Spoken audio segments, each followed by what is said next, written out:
कहानियां पढ़ी नहीं जाती, वो धीरे धीरे हमारे भीतर उतरती हैं, जैसे बरसात के बाद मिट्टी में चुपचाप समा जाती है कोई खुशबू।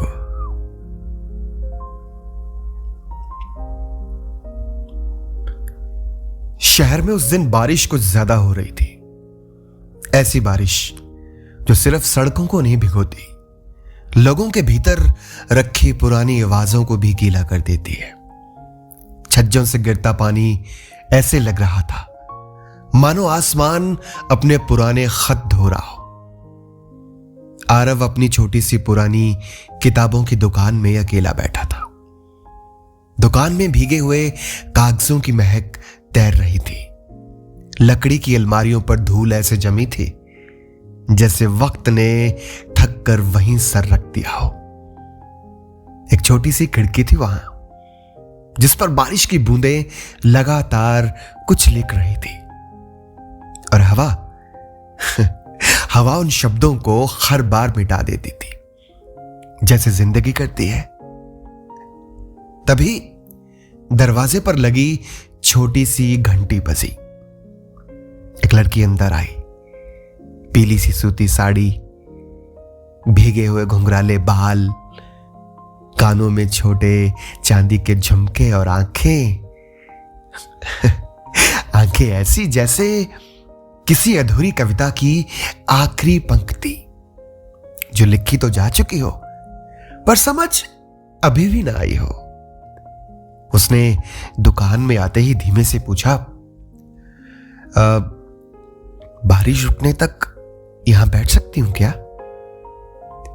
उसकी आवाज में अजीब सी नरमी थी, जैसे कोई पुराना गीत दूर किसी कमरे में धीमे धीमे बज रहा हो।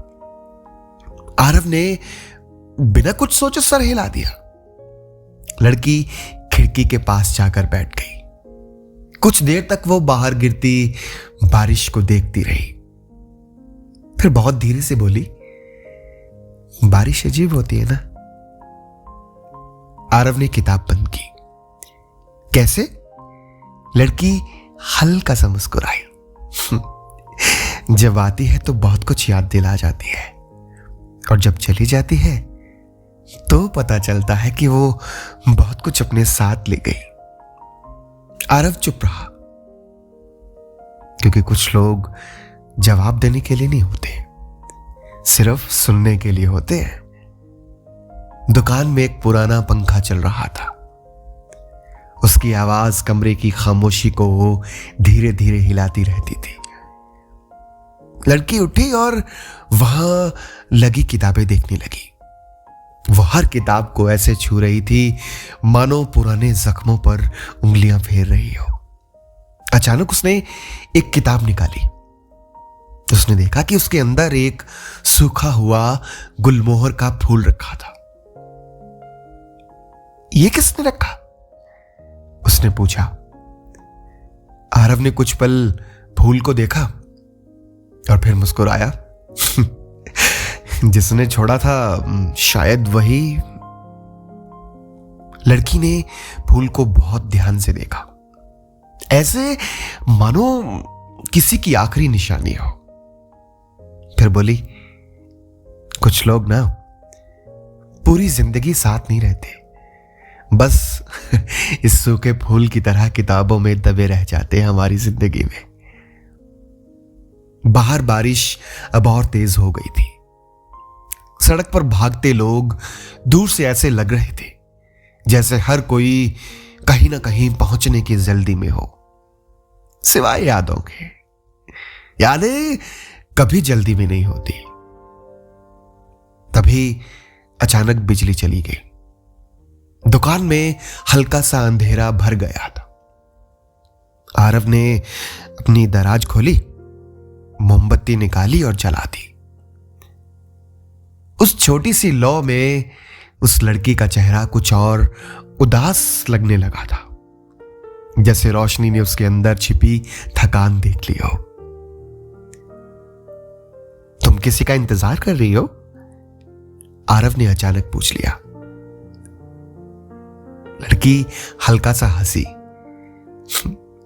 वैसी हंसी जैसी जो होठों तक तो आती है पर आंखों तक नहीं पहुंचती। नहीं, उसने खिड़की से बाहर देखते हुए कहा, अब इंतजार मेरा इंतजार करती है।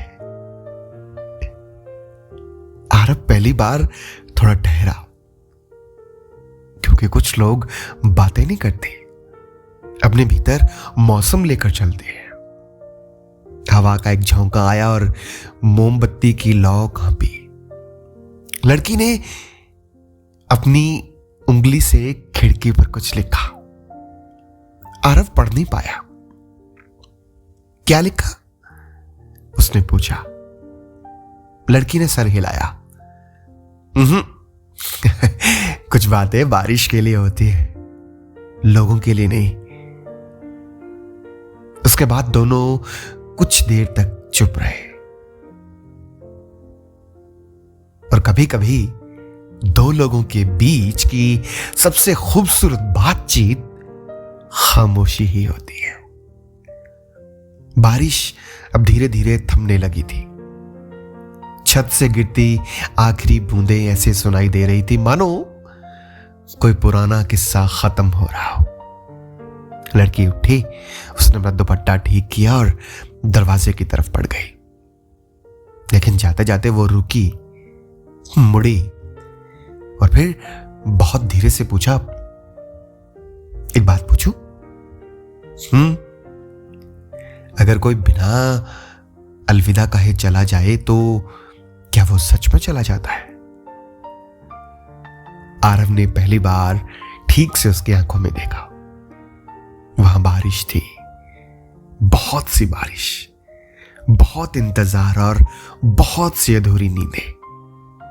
उसने धीमे से कहा, नहीं, कुछ लोग जाते नहीं, बस हमारे अंदर रहने लगते हैं, आवाज बनकर, खुशबू बनकर या फिर बारिश बनकर।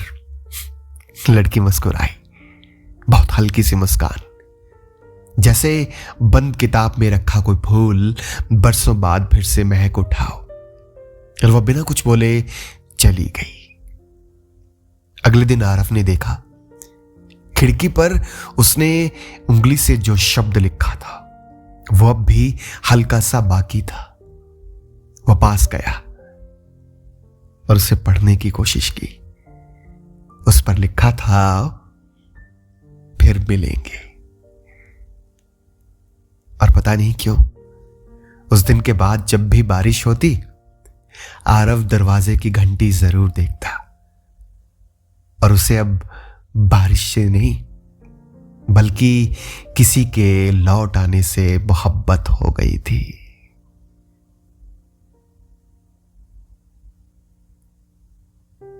कुछ लोग हमारी जिंदगी में मेहमान बनकर आते हैं, मगर जाते जाते हमारे दिल में एक कमरा हमेशा अपने नाम कर जाते हैं।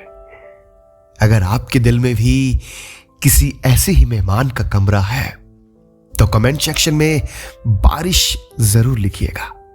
और हां, अगर आप इस चैनल पर नए आए हैं या आपने अभी तक इस चैनल को सब्सक्राइब नहीं किया है तो कर लीजिएगा और साथ ही साथ बेल नोटिफिकेशन आइकन ऑन कर लीजिएगा और इस कहानी को शेयर करना मत भूलिएगा। फिर मिलेंगे।